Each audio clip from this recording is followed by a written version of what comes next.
Okay, it's going to be a review of AEW All In 2025 from Texas. All right, so the first match on the main show.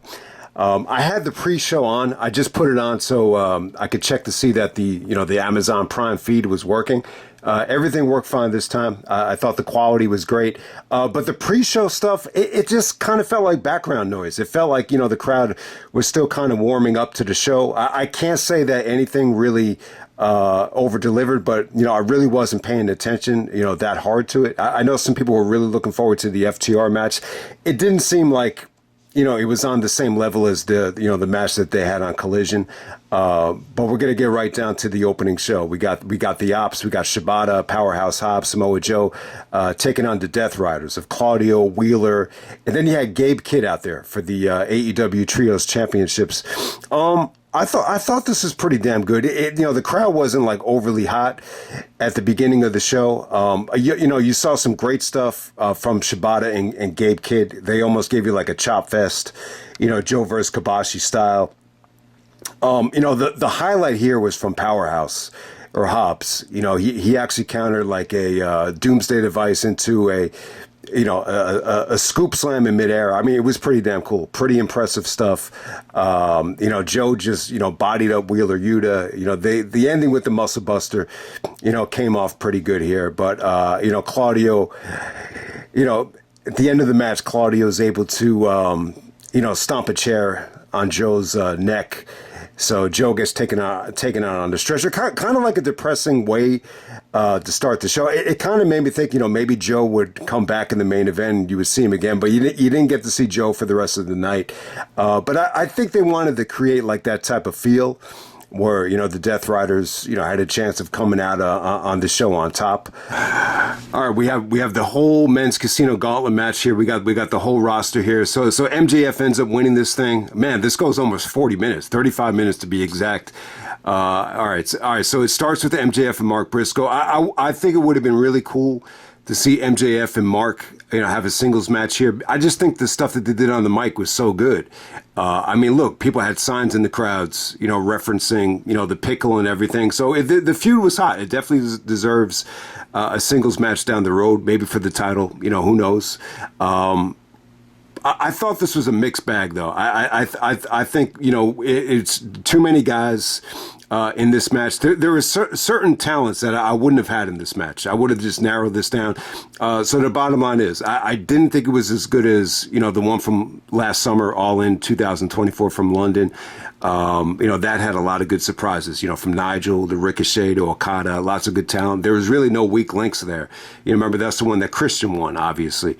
I just think you had a lot of guys that probably shouldn't have been in this match, from Max Caster. Even Anthony Bowens, I thought he got a lukewarm reaction. Juice was the big surprise of the night, but it wasn't really like overwhelming. Beast Mortos, I think you could have lived without him, even though he looked good in this match. So, it starts with MJF and Mark.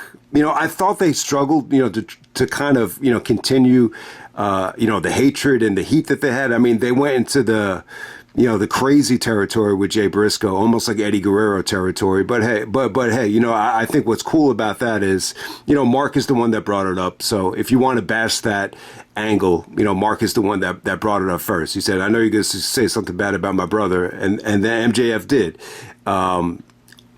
I got to say, Kota Ibushi, I was a little bit disappointed with the reaction for a lot of the New Japan talent, especially Kota. It just felt like Kota was treated like just a regular guy out there. But, who knows? Maybe he's banged up. All right, so the highlights here, Brody King was okay. But I would say the Josh Alexander stuff with Takeshita, was really cool. There was like an assisted electric chair, and there was a knee strike on the Ricochet from Takeshita. That's the one I'm trying to think of, which was awesome. And like I was saying, guys, did I mention this yet? Bandito came out, and him and Takeshita mixed it up. Bandito got a great reaction. It felt like a lot of people had seen the Supercard of Honor match, and they put over the Supercard of Honor match huge on commentary. So I thought that was cool. The 21-plex spot, there was a beautiful counter of the 21-plex, which I think ended with Takeshita doing like a double German suplex. I can't remember exactly who hit the German, but it was a 21-plex out of the German, and it ended up being like a double German suplex. That was friggin' awesome. But a lot of the match I just felt was kind of dragged a little bit. I would actually say I think the women's one was a little bit better than this. All right, next up we have the AEW TNT four-way match for the vacant title. Adam Cole comes out, it was sad. He started crying. I felt bad for him. When I found that he was injured, I was just like, man, like Cole just can't get it going. It was pretty sad. He didn't say what the injury was. They didn't say what the injury was on commentary. I mean, he's able to walk down to the ring. He looks like he's fine. So I'm assuming it's a concussion. I know Cole has had issues with concussions, going back to Supercard of Honor 8. So I'm assuming that's what it is. Maybe one concussion too many. He mentioned he might have to retire. But hey, if Cole does retire, I know like some people would argue that he had somewhat of a disappointing career because the AEW stuff is short-lived or whatever. But at the end of the day, he could say that he's a 3-time Ring of Honor champion. He could say he dated one of the hottest, gimmicks and wrestlers, female wrestlers of all time, and Dr. Britt Baker. I mean, look, a lot of people can't say that. A lot of people that are probably better athletes than Cole, can't say that. So it's pretty cool when you think about it. But I hope Adam Cole does recover. It was sad though. I genuinely felt bad for him, and it was kind of bittersweet because I was really looking forward to Cole versus Fletcher. So right here we have a vacant TNT championship. You got Dustin, Rhodes, Danny Garcia, Kyle Fletcher, and Sammy Guevara. I thought it was. I didn't think the match was bad. It just didn't seem like something I wanted to see. It felt like something that you would have seen on Collision. It's just an odd combination here. I think the right guy went over, though. I think this is a chance just to give Dustin a huge victory in front of this type of crowd. I don't know if Dustin ever really got the chance to wrestle like in front of like a WrestleMania level type of crowd with like 40,000 people, 50,000 people, whatever this was. So, and it's in Texas. So it was definitely a cool moment for him. I guess it's the first championship he had ever won in AEW, even though this makes him like this is his third championship belt because he's a Ring of Honor tag title. He's holding the Ring of Honor tag title and the trios title. Now he has the TNT title. I think he ends up pinning Garcia. It was like a small package. It was a cheap little victory, but they just did this to kind of, they didn't want him to pin Fletcher. So that makes sense. I think they want to save Fletcher's championship victory for something that's going to feel a little bit better. But I don't know. I think I could have done without this. I didn't think the match was bad. But it kind of felt like it overstayed its welcome, to be honest with you. It probably was the weakest thing on the show, definitely. All right, next up we have Swerve and Ospreay taking on the Young Bucks. All right, so if Swerve and Ospreay win, the Young Bucks are stripped of being the executive vice presidents of AEW. And if Swerve and Ospreay come up short, then they can't get a championship match for a whole year. I gotta say, I thought it was great. I think this was one of the best matches Young Bucks had ever had. I think the only thing that brought this down a little bit was Young Bucks' entrance. Ospreay was getting annoyed. They were going for, I think they were trying to do like some sort of Christopher Columbus, George Washington, founding fathers, type of thing. It just took forever. I mean, was it Justin Roberts? The monologue just took long as hell. But onto the match, though. Exactly as good as I thought it would be. I thought this is one of the best matches the Young Bucks had ever had. That includes their PWG stuff. It really did. It felt like Jordan and Pippen, taking on Stockton and Malone here. It really felt like two powerhouses combining and working as a whole unit. And so I really loved it. I just thought you had some great breakups. The creativity out of the V-triggers and the blocking and the kickouts out of the V-triggers was great. Man, it was awesome stuff. Just some of the double team moves that Ospreay and Strickland did, whether it's the running Insecurity or, the running Blade. I thought all that stuff came off great. I just thought this was fucking awesome. It was good stuff, man. I mean, you could probably argue that that the beginning of it, Maida got off to a cold start. But I think by the end of this thing, I think everybody, was very happy with it. I don't see how you could be disappointed by this match at all. I don't see how you could be disappointed by the finish either. Just because the Young Bucks are stripped of the EVP stuff, I want to make the point, though, it doesn't necessarily mean that the Young Bucks aren't going to, screw people out of matches, though. I just didn't feel like the EVP thing was that transparent to the point where the Young Bucks were actually like changing matches. I know they screwed Swerve and, they gave Ospreay a nasty little beatdown, but the stipulation was cool. I mean, it was definitely cool, but it doesn't seem like this is the type of stipulation where Ospreay is going to challenge for the belt next month at Forbidden Door. It doesn't seem like it's going to be in a rush to happen. So that's pretty interesting. But yeah, the right team definitely went over, though. To have Swerve and Ospreay come up short here, would have been a nightmare. Definitely. So there we go with that. Next up, we have the women's Casino Gauntlet match. I thought this was pretty good, though. This was a little bit shorter, and I actually thought it was better. At first I was just like, man, they probably shouldn't have booked it. I just think, this is one of the problems with the WWE. It's like you have to give the women the exact same type of thing that you give the men, whether it's a Rumble, Elimination Chamber, and it just becomes so much that it becomes a chore. But I'll say this, I thought this was really good. I think you had good female talent here. I thought everybody here delivered. I thought they wrestled hard. There were some weak links, but it wasn't as bad as the men's, match for me. I thought the right girl won this match. So Athena actually does go over with her finish. I think she actually goes over Mina here, Shirakawa.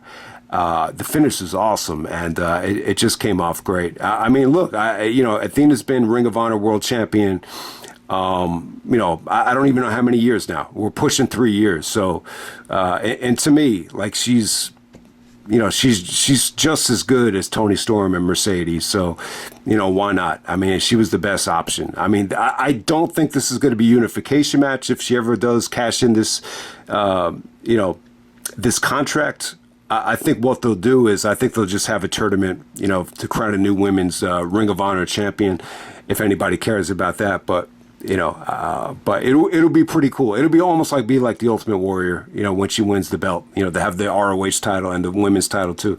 That would be pretty damn cool. But yeah, I thought you had some good, impressive performances here. I think, Statlander and Bane, wrestled hard. The power bomb off the top rope into the crowd of females, was pretty damn awesome.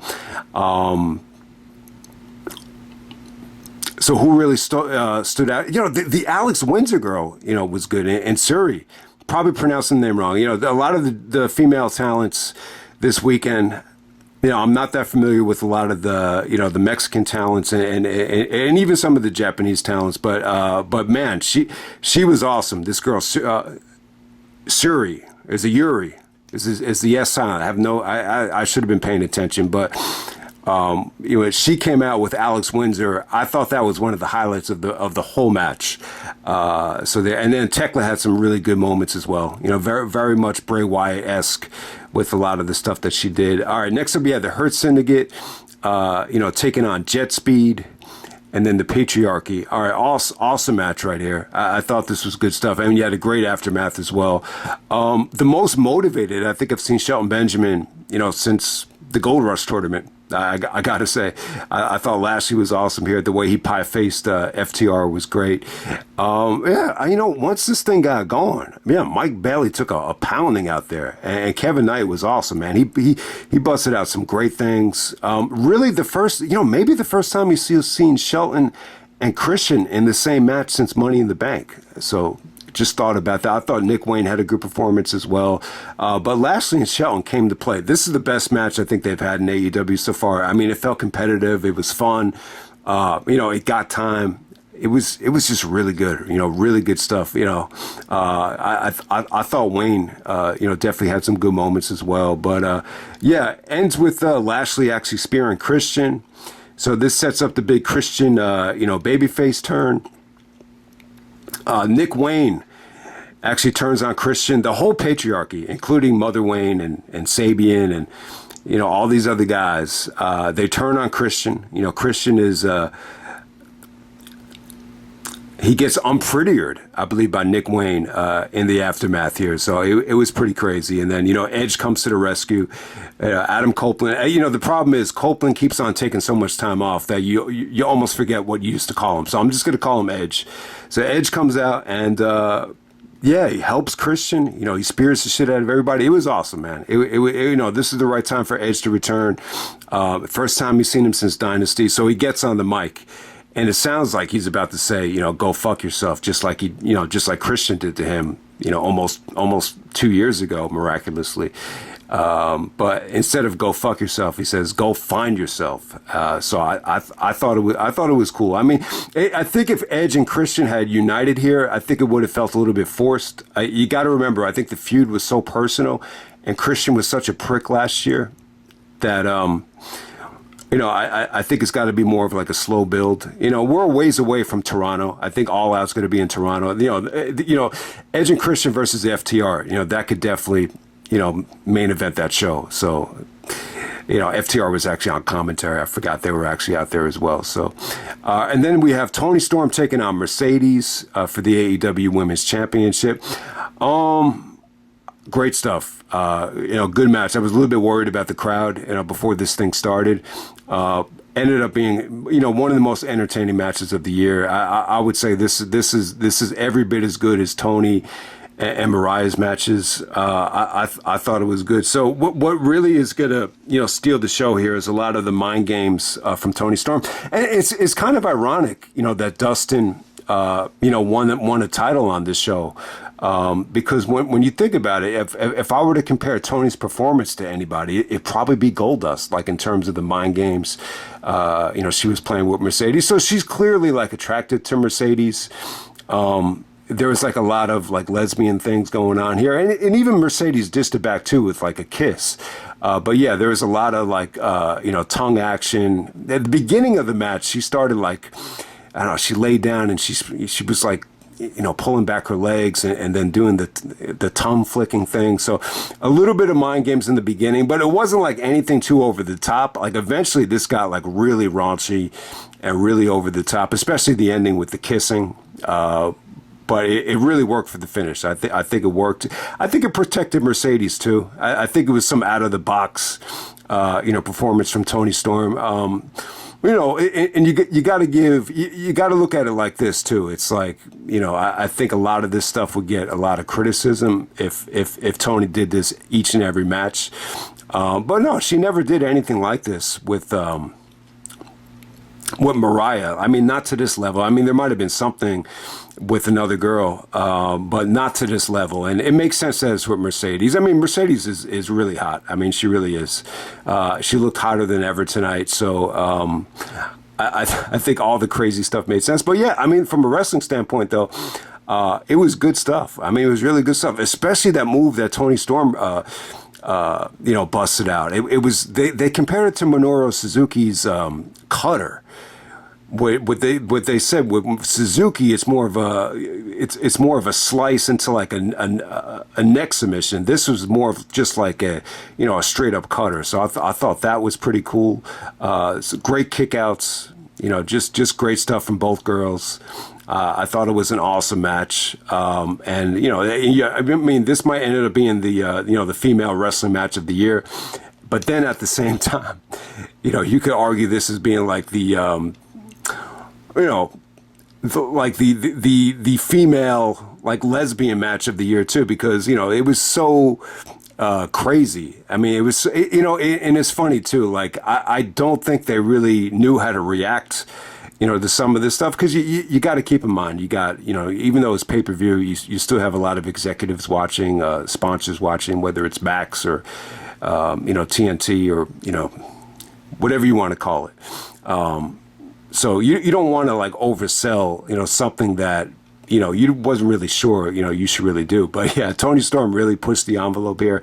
I mean, I thought like the highlight of the match in terms of what people were going to really, talk about here is the, reversal of the tombstone. And on one of them, Toni started, doing the tongue thing like she was eating, Mercedes out. And on commentary, they were just like, well, what is Toni doing? Like you could just tell they were afraid to really, I guess sell it is the phrase I'm really looking for there. So,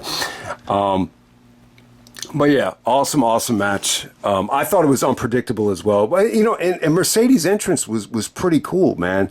She came out, the Texas Rangers don't have cheerleaders, but they made them into cheerleaders. And, they were pretty much, they weren't wearing all of her belts. She was out there with like 8 cheerleaders. I would say half of them, maybe even more than half, had Mercedes belts on. So I thought that was pretty damn cool. All right, next up we had Okada taking on Kenny Omega. This is the AEW Unified title match, unifying the Continental and the International Championships. Obviously, it was a great match. The Don Callis stuff is going to get mixed reactions. Callis is actually on commentary with Jim Ross. And, Callis was out there. You could definitely argue some of his breakups here were much needed. He protected the one-winged angel. Okada actually took the one-winged angel and Don Callis pulled the referee out of the ring. So it's not like Okada was able to kick out of it, which is good. You want to protect the move. It's the first time Okada and Omega have wrestled since maybe 2018 at Dominion, if that's correct. So it's been a long time. I thought the chemistry was still there. I thought this was every bit as good as Okada and Ospreay, from the Continental Classic Finals. Okada was really working over Omega's diverticulitis. JR was actually out there as well. I didn't even realize JR had diverticulitis as well. Man, he's had everything. But yeah, Omega was selling the stomach hard. Even when he hit the Kreutz Wrath, they were saying that, it takes a lot of core strength, to hit the Kreutz Wrath. You definitely saw Omega struggle at certain points. But yeah, I thought Omega looked good, though. I thought he looked really good. Just the chemistry out of the Rainmakers with the V-triggers, into the pile drivers. Everything here looks sweet. So some of Okada's interceptions with the drop kicks look sweet as hell. I'm trying to think. So the when you remember the Wrestle Kingdom match, or probably even some of their other matches, you remember like these incredible spots or incredible bumps. I think the one from Wrestle Kingdom, there was a like an awesome table bump from Omega, where he's like flying over the ring and lands on a table, or is it a backdrop onto one of those like thick tables?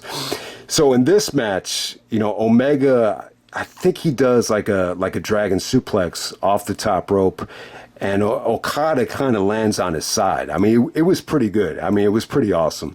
I think Okada bumped it the safest way possible. So it was good stuff. But the Rocky Romero stuff got a lot of heat. Actually, Don Callis got a lot of heat. So it did really feel like the odds were stacked against Kenny Omega. So somebody had to win this match.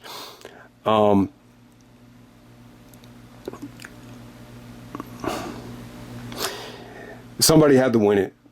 I think Okada is still undefeated, so I think it's the right choice. Kenny, I can't remember when's the last time Kenny Omega has lost a match in AEW. Maybe the Forbidden Door match against Ospreay. Would that be it? I'm not even sure. But it was awesome, man. It was still good. Don't look at the rating and say, oh, it was disappointing. This was not disappointing at all. This was fine. I think they made the right move. Putting it where they put it. I think if this had went first, I think that would have been fucking horrible. Not the match, but I just think the decision would have been. I think it would have been the wrong call. That's what I'm trying to say there. But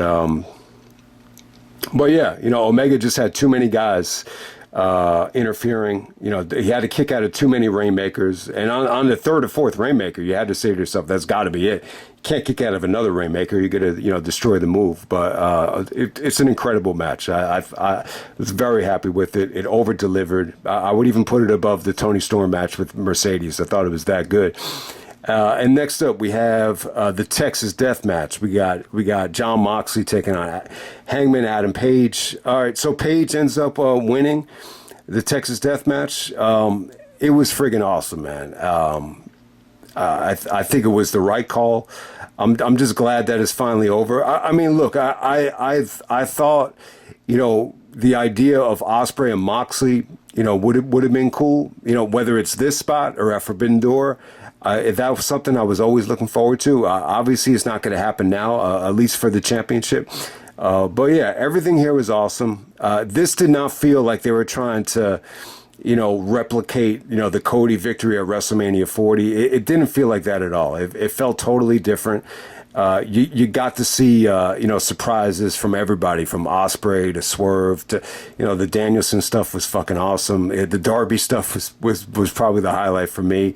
But yeah, I think the match was dope as hell. The Prince Nana stuff, was really out of the box too. It was the first time where Moxley was actually going to open up the briefcase and give like Adam Page or Hangman Page like a taste of the championship, and then all of a sudden Marina Shafir was handcuffed and she couldn't open up the briefcase because Nana was there. So I thought that was I thought that was awesome, man. But all the returns were awesome. I'm not going to get into each and every one of them. The Danielson stuff was weird though, because I don't know, he looked like he was in a plane or skiing. I don't know what the fuck he was doing. Because at first they said, is that Darby? But I was like, man, that looks more like Moxley than Danielson. But yeah, it ended up being Danielson. He comes out in a lucha mask. I thought Danielson looked great. It's probably just going to be like a one-time only thing, but it was pretty awesome, man. The Ospreay stuff was kind of depressing. It was very similar to the way they took out Joe. Joe doesn't make a big comeback here. But just in terms of the work, I mean, it was good. I mean, it was intense as hell. I think Moxley showed a lot of good intensity here, being all bloody. Yeah, my favorite part of the match is when he's slapping him and he's saying, you want to be AEW champion? He's like, you want the championship? Take it. You want the championship? Take it. I got to say, probably the dumbest bump I think Moxley has ever taken was that power bomb onto the two chairs. I just thought it was a bad bump to take. I just think it's unsafe. I hope he's okay. But that's one that I think he, probably should take back. I just hope he's okay. That's all I'm saying. But, kudos to John Moxley for having the balls to take it, because I don't think anybody, should take bumps like that, after what we've, seen. Where anytime you take a backdrop onto the edge of a table, I mean, look, I just don't think it ends well. But yeah, in terms of the drama here, it was great stuff. And you almost forget that these two guys had a Texas death match at Revolution, a couple years ago. And, they kind of played off of that ending a little bit. I just don't remember that match that well. I think that match is so overshadowed by MJF and Danielson's Iron Man match. But yeah, that ending with Moxley being choked out with the chain, very similar to that ending. Not exactly the same execution, but yeah, the ending came off great. Everything they did with the the glass. I mean, this just looked brutal, man. They were using like beer bottles and all this different glass that just looked like it was sitting there for days, but it just looked painful though. And then the wooden board with all the needles, there was some crazy stuff on that. It looked like Hangman was able to protect himself with some of the facial shots, but at the ending though, Moxley took a flat backdrop on that. So I'm probably leaving a lot of stuff out. But yeah, I mean, look, it over delivered. You already knew what these guys could do in a Texas death match. I mean, there was one moment here where I could have sworn, Moxley was going to win this thing. I think once him and Marina Shafir took out that board with all the needles on it, I really thought that was it. I thought Moxley was going to retain, but what really turned, who really won the championship for Hangman was actually Swerve. Swerve rose to the occasion. He gave Hangman the chain. And then the Nana stuff came out of nowhere, and it really was like Swerve, finally, coming to Hangman's aid. It was pretty damn cool. It was really cool, especially how last year's feud ended at All Out, which had such a dark ending in that steel cage match. But yeah, guys, I thought it was an awesome show. Like this had to be probably the most grueling AEW show I've ever sat through. I mean, man, I mean, this started at 1. I think I started, doing the review at what, like 9:15. So, man, it was this was a long day, a long ass day. But trying to think here.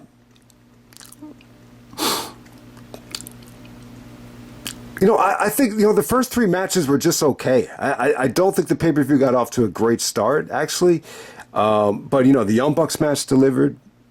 I think, the Hurt Syndicate match delivered. And the triple main event, the triple main event is what really drove the show, I think, over the top. I mean, this is definitely going to, if you're ever going to argue that this show is one of AEW's best pay-per-views, I think the triple main event, it got better each and every match. Toni Storm Mercedes, Okada Omega was even better. And then, Page and Moxley, you had to do it. There's no way, people would have got home alive. I think if Moxley had, retained the championship. You finally got to see the belt. And yeah, I mean, look, it was cool as hell to see Hangman finally open up that briefcase. He was actually crying like before he even opened it up, and he celebrated with the championship. It's been a long time, man. It was a long ass time since Wrestle Dream. That was the beginning of October. I thought that was a depressing show. I mean, it really was. But the payoff is, we had a great moment here. Look, I think Hangman has proven that he delivers in big spots, whether it's promos, whether it's matches. The heart and soul of AEW.